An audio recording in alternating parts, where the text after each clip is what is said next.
અમદાવાદમાં 7th day સ્કૂલમાં હત્યાના કેસ મામલે મોટા અપડેટ્સ મળી રહ્યા છે। શાળામાં બે અલગ અલગ ધર્મના ગ્રુપ બનેલા હતા। નયનને એક અઠવાડિયા પહેલા આરોપી સાથે તકરાર થઈ હતી। તકરારનો બદલો લેવાની ફિરાકમાં આરોપી સગીર હતો। એક સપ્તાહથી આરોપી પેપર કટર સ્કૂલે લઈને આવતો હોવાની આ માહિતી અત્યારે સૂત્રોના હવાલેથી મળી રહી છે, કારણ કે આજે ધર્મને લઈને બે ગ્રુપ બનેલા હતા અને બંને ગ્રુપ વચ્ચે છેલ્લા ઘણા સમયથી અલગ અલગ બાબતોને લઈને તકરાર થતી હતી અને આ વાતની જાણકારી શાળા સંચાલકોને હતી। શાળા સંચાલકો દ્વારા બંને જે ગ્રુપ હતા એ બંનેને સોરી કહેવડાવવામાં આવ્યું, માફી મંગાવવામાં આવી, પરંતુ ત્યાર પછી પણ આ ઘટના યથાવત રહી।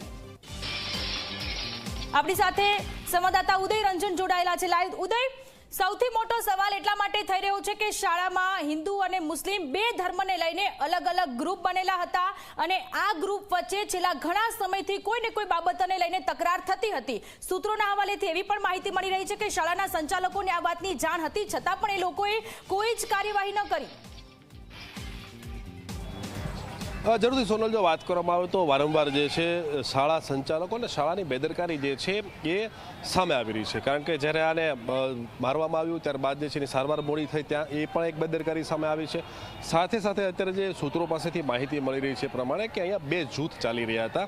બે જૂથ પૈકીનો એક જૂથમાં જે છે એ નયન હતો અને બીજા જૂથની અંદર જે અન્ય આરોપીઓ જે છે સગીર એ હતા અને એક અઠવાડિયા પહેલાં પણ એક તકરાર થઈ હતી। આ તકરાર જે છે એક અઠવાડિયાથી ચાલી આવતી હતી અને આ તકરારનો બદલો લેવા માટે તે આ બીજા જૂથના આરોપીઓ જે છે, સગીર આરોપીઓ જે છે, જેમાં સગીર આવી ગયો 8મા ધોરણનો વિદ્યાર્થી અને 10મા ધોરણનો વિદ્યાર્થી, આ એની મદદમાં આવેલો હતો।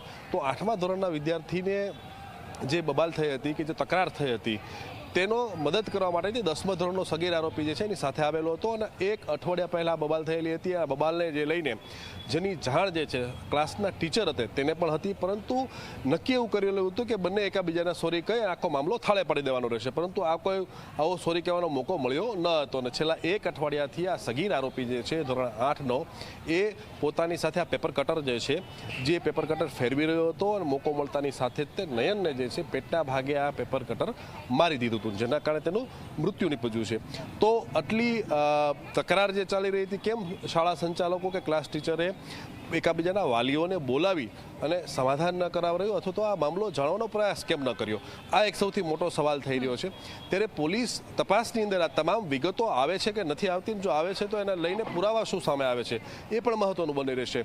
જો જે પ્રમાણે પોલીસે ગઈકાલે પણ જણાવેલું હતું, આજે પણ વાત થઈ એ પ્રમાણે કે આમાં શાળા સંચાલકોની કોઈ પણ પ્રકારની બેદરકારી હશે તો એના વિરુદ્ધ પણ કાર્યવાહી જે છે કરવામાં આવશે। સોનલ જી ઉદય, આભાર તમામ વિગતો માટે। તો અમદાવાદની 7th ડે સ્કૂલમાં જે હિચકારીભરી ઘટના સામે આવી છે એ ઘટના પાછળ સૂત્રોના હવાલેથી એ પણ માહિતી મળી રહી છે કે શાળામાં બે ધર્મને લઈને અલગ અલગ જૂથ બનેલા હતા। એ જૂથ વચ્ચે છેલ્લા એક અઠવાડિયાથી કોઈને કોઈ બાબતને લઈને તકરાર થતી હતી। શાળાના સંચાલકોને આ વાતની જાણ હતી। શાળાના સંચાલકો દ્વારા વિદ્યાર્થીઓના માતા પિતાને બોલાવીને સમાધાન કરાવવાની તસ્દી ન લીધી, એટલા માટે આ ઘટના ઘટી।